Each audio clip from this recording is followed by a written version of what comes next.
on great events. There is an island in the sea, not far from the blessed Isles of Zarathustra, on which a fiery mountain smokes continually, the people say of it. And especially the little old women among the people say of it, that it was placed like a huge boulder before the gate to the underworld. But through the fiery mountain itself leads the narrow path that winds downward to this gate of the underworld.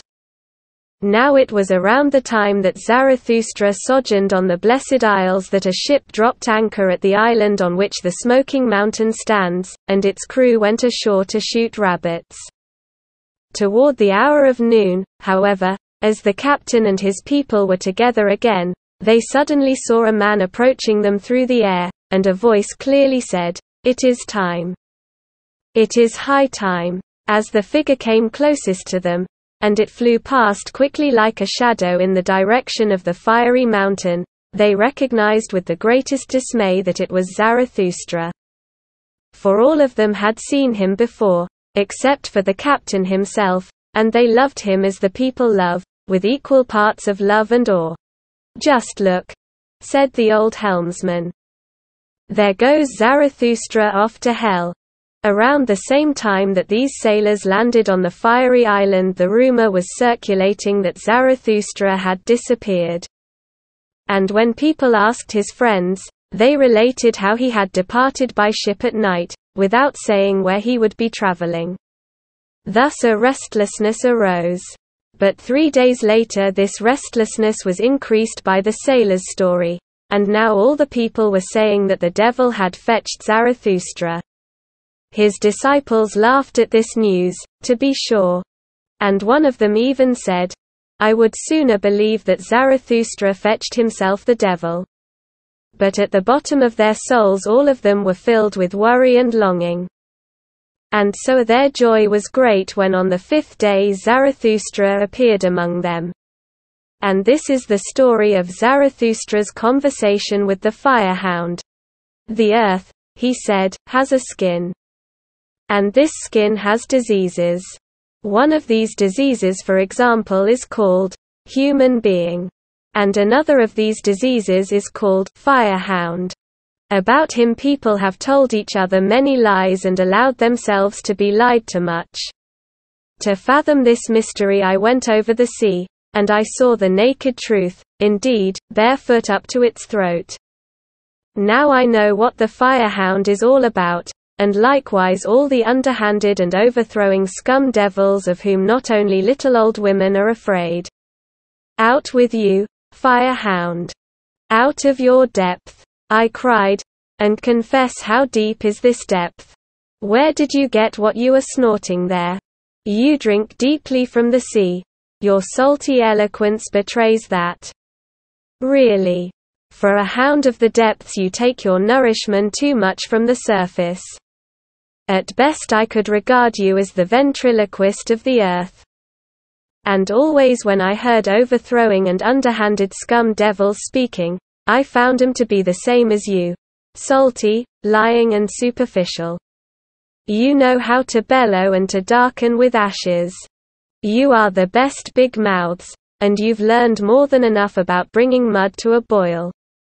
Wherever you are, their mud always has to be close by, and much that is spongy, pitted, squeezed, and wants to break free.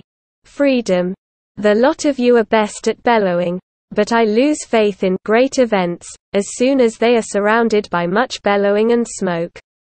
And just believe me, friend infernal racket, the greatest events, these are not our loudest, but our stillest hours. Not around the inventors of new noise does the world revolve, but around the inventors of new values. Inaudibly it revolves. And just confess, when your noise and smoke cleared, it was always very little that had happened.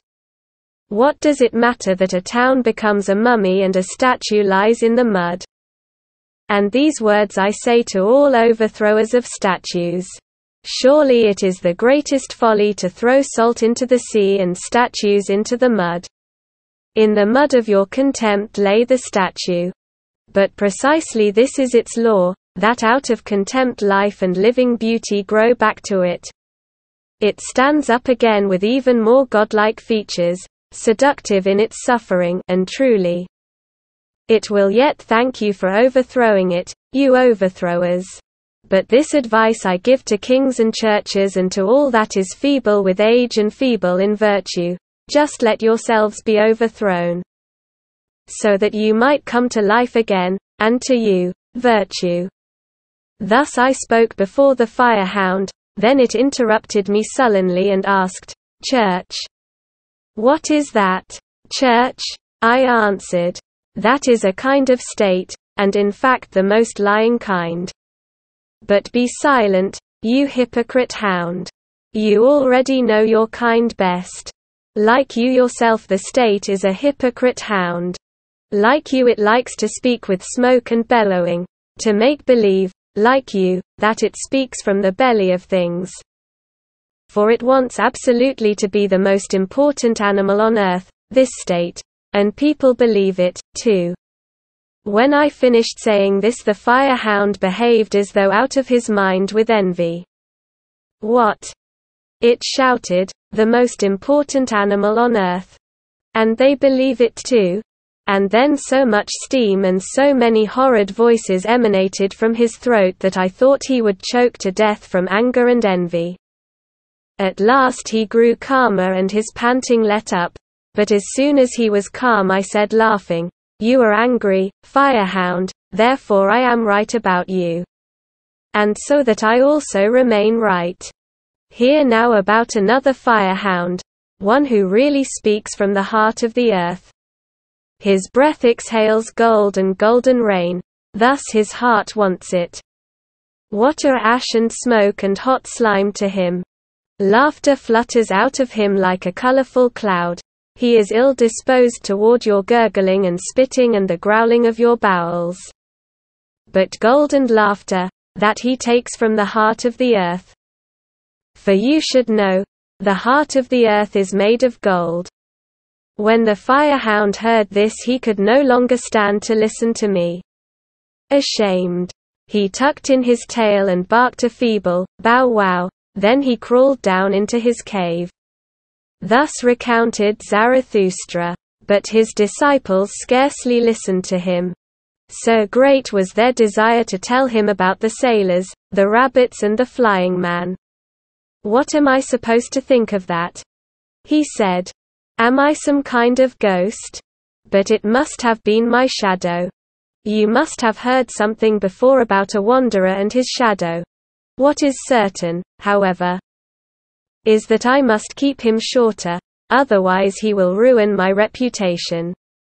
And once again Zarathustra shook his head and wondered. "What am I supposed to think of that?" he said once more. Why did the ghost shout, "It is time. It is high time. For what then is it? High time." Thus spoke Zarathustra.